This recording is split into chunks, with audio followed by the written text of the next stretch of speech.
Grandma told me the truth.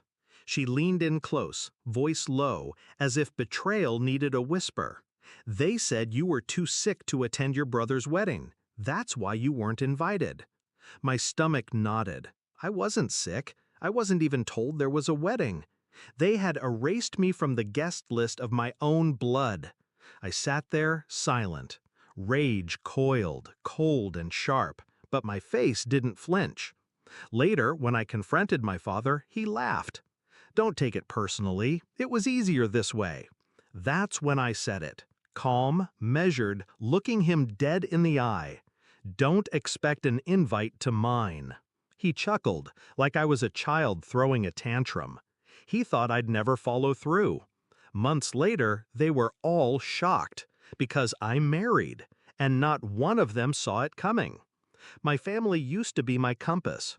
Birthdays, dinners, holidays, I was always there, always loyal. The one who showed up when others didn't. But loyalty is a currency they never valued. My brother was the golden child, my parents' pride, their polished trophy. And me? I was the shadow that made him shine brighter. I ignored it for years, telling myself love wasn't measured in invitations. But being barred from his wedding under a fabricated sickness, that cut through any illusion I had left. That's not oversight, that's exile. I replayed it in my head for weeks.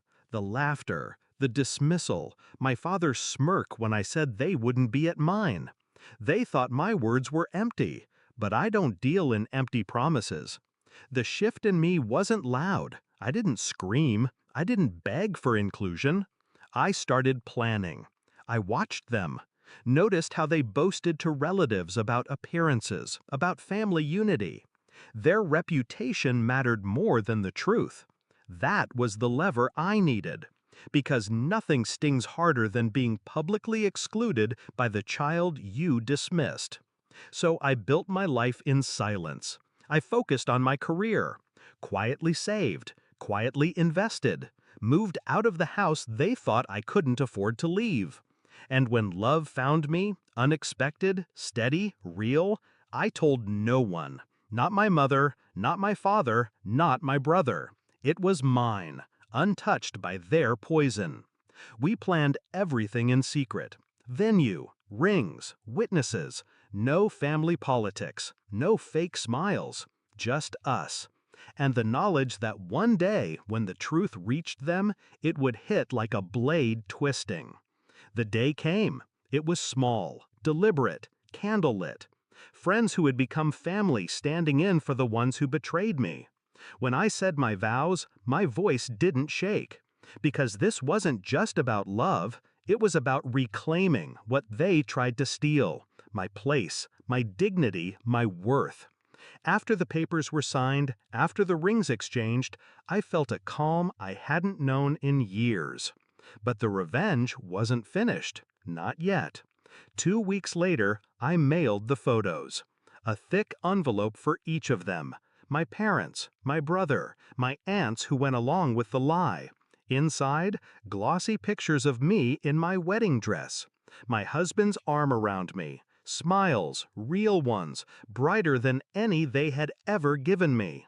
On the back of one photo, I wrote, "Don't worry, you weren't forgotten, you just weren't invited." The fallout was immediate. Calls poured in, first angry, then desperate. "How could you exclude us? You didn't even tell us you were engaged. This isn't how family works." I let the phone ring. I owed them nothing. When I finally answered, it was my father's voice on the line, cracking for the first time in my memory. "You married without us?" "Yes," I said, calm, steady, like ice slicing through. "Just like you married my brother to his wife, without me." Silence. Heavy. Suffocating. Then a stammer, a plea, words I'd waited my whole life to hear. "We didn't think you'd do this." "No," I said, "you didn't think I mattered enough to." Click. The power shifted that day.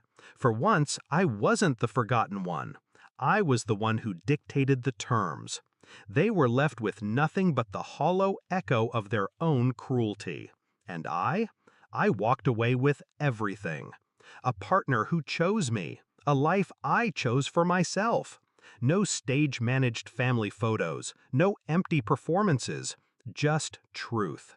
Sometimes people ask if I regret it, if it hurt to leave them out. No.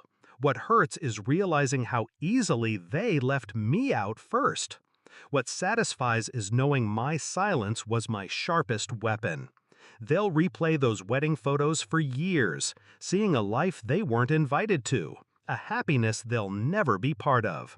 And maybe, in the quiet hours of night, they'll finally understand what I meant the day I warned them. Don't expect an invite to mine. I wasn't sick. I was done.